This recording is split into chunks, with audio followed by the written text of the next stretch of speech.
1000 kilometre நீளம், 14 மாவட்டங்களை அந்த கடற்கரை வரும் தொட்டு வருகிறது. 37 தொகுதிகளை உள்ளடக்கிய 608 கிராமங்கள். அந்த 608 கிராமங்களில் 11 லட்சம் மீனவர்களுக்கான மீன்பிடி பிரச்சனை தான் இந்த கச்சத்தீவு பிரச்சனை. 1974 ஜூன் 26 கச்சத்தீவு இலங்கைக்கு தாரவாத்து கொடுக்கப்படுகிறது. 76 மீன்பிடி உரிமையும் அங்கே பறிபோகிறது. அதுவும் இந்திய பேரரசு தான் செய்யுது. இப்ப இது கிட்டத்தட்ட 50 ஆண்டு கால சிக்கல். இல்ல, அந்த நேரத்துல கச்சத்தீவை தாரவாத்து கொடுக்க வேண்டிய அவசியம் என்னன்னு நீங்க அது பாக் நீரிணை பகுதியில் எல்லை பிரச்சனைகள் இருக்கு. அந்த நேரங்களில் சீனாவுடன் போர், ஒரு நட்பு நாடாக இலங்கையை வைத்துக் கொள்ள வேண்டும் என்பதற்காக அந்த சிறிய உடன்பாடு செய்யப்பட்டிருக்கிறது. இங்க அடிப்படை என்னன்னு கேட்டீங்கன்னா, அந்த உடன்படிக்கை அந்த ஒப்பந்தம் செய்வதற்கான 6வது விதி ஒன்று இருக்கு. 2 தரப்பு மீனவர்களும், இலங்கை மீனவர்களும் இந்திய குறிப்பாக தமிழ்நாட்டு மீனவர்களும் கச்சத்தீவு அருகாமையில் தடையின்றி மீன்பிடித்துக் கொள்ளலாம் என்பது 6வது விதி சொல்லுது. என்னன்னு கேட்டீங்கன்னா, இப்ப நான் நீங்க கேட்ட கேள்விக்கு வரேன். 50 ஆண்டுகால கச்சத்தீவினுடைய இழப்பு இருக்கு. அதனால பிரச்சனைகள் நம்ம அன்றாடம் சந்திச்சு வரோம்.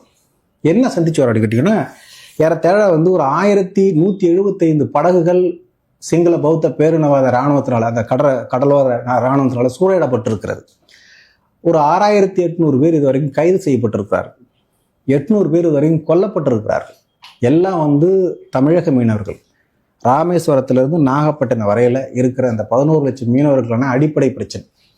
இந்த பிரச்சனையை தீர்ப்பதற்கான வேலைகளை இங்க இருக்கிற திராவிட முன்னேற்ற கழகம், அண்ணா திராவிட முன்னேற்ற கழகம் இந்த 50 ஆண்டு காலமாக பாராளுமன்ற தொகுதியில் 39 தொகுதியில் வென்று போய் என்ன செய்தார்கள்? என்ன ஒரு சிறு குரலை எழுப்பினார்கள். கச்சத்தீவை மீட்போம், இல்லை மீட்டெடுக்க வேண்டும் என்று சட்டசபையில் தீர்மானம் போடுவாங்க.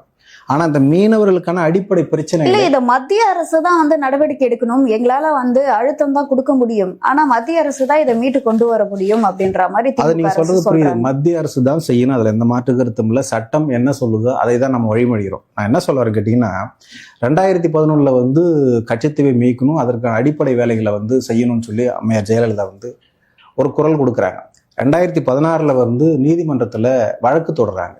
மீனவர் அமைப்பு நீதிமன்றத்தில் வழக்கு தொடர்கிறது. ஆனா இது தொட்டு வழக்கு நிலைவில் தான் இருக்கிற வழிய இந்த பிரச்சனைக்கான தீர்வு கிடைக்கல. ஆனால் தினந்தோறும் அந்த கப்பல்களை, அந்த மீனவ படகுகளை கைப்பற்றுவதுமாக, மீனவர்களை தாக்குவதுமாக, வலைகளை அறுப்பதுமாக சிங்கள பௌத்த பேரினவாத அந்த கடலோர படை இராணுவம் அட்டூழியம் செய்து வருகிறது. அப்ப இது தொன்று நடந்துகிட்டே இருக்கு. இதற்கான தீர்வு என்னன்றதை இந்த இருபெரும் திராவிட கட்சிகள் அமர்ந்து சிந்திச்சு இருக்கிறதா அப்படின்னா இல்லை. என்ன செய்யலாம்? நாம் தமிழ் கட்சி வருது, அதற்கான என்ன செய்யலாம், என்ன தீர்வு செய்யும், என்ன தீர்வு கொடுக்க முற்படும்? இல்ல, நாம் தமிழர் கட்சி சொல்ற மாதிரி உடனே எல்லாம் இந்த விஷயத்த பண்ண முடியாது அப்படின்னு சொல்றாங்களே. இல்லை, நீங்க சொல்றது வாஸ்தவம், உடனே பண்ண முடியாது. ஆனா பல இடங்கள்ல இது சாத்தியப்படுத்திருக்கு. பல இடங்கள்ல இது சாத்தியப்பட்டு இருக்கு. ஒரு சின்ன உதாரணம் கேளுங்க. தென் அமெரிக்க நாடு அருகாமையில் அர்ஜென்டினா இருக்கு. அர்ஜென்டினாவுக்கு அருகாமையில் ஒரு பாக்லாந்துன்னு ஒரு தீவு இருக்கு. இந்த தீவு பிரிட்டிஷ் பேரரசனோட கட்டுப்பாட்டில் இருக்கு. எங்கேயோ இருக்கிற ஒரு தீவு பிரிட்டிஷ் பேரரசனுடைய இறையாண்மைக்கு உட்படுத்தப்படும். சர்வதேச சட்டம் அதை அனுமதிக்குது. நாம் தமிழ் கட்சி பிள்ளைகள் சர்வதேச அரசியல் பேசுவது அதிசயம் என்று. ஆனா இப்படி செய்யலாம் என்பது நமக்கு வாய்ப்புகள் இருப்பது என்பதை நமக்கு மக்களுக்கு சுட்டி காட்டி சொல்ல வரும். இப்போ இருவரும் திராவிட கட்சிகள் என்ன செய்தது? நாம் தமிழ் கட்சி ஆட்சி ஏற்பட்டால் என்ன வழிமுறைகளை சொல்லும், என்ன செயல்படுத்தும் அப்படின்றத நம்ம சொல்ல வரும். இப்போ போத்லாண்ட் சொல்லிட்டு ஐரோப்பியாவில் ஒரு கடற்பகுதி இருக்குது. அந்த பகுதியில் மீன் பிடிப்பதற்கு ஸ்வீடனும் பின்லாந்தும் ஒப்பந்தம் போட்டுக்குது. அந்த போத்லாந்து கடற்பரப்புல ஸ்வீடனுடைய இறையாண்மைக்குட்பட்ட பகுதியா இருக்குது. பின்லாந்து அங்க பின்லாந்து மீனவர்கள் அங்க தடையின்றி மீன் பிடித்து செல்வதற்கான ஒப்பந்தம் இடப்பட்டிருக்கிறது. பராண்டஸ்னு ஒரு கடற்பகுதி இருக்குது. அங்க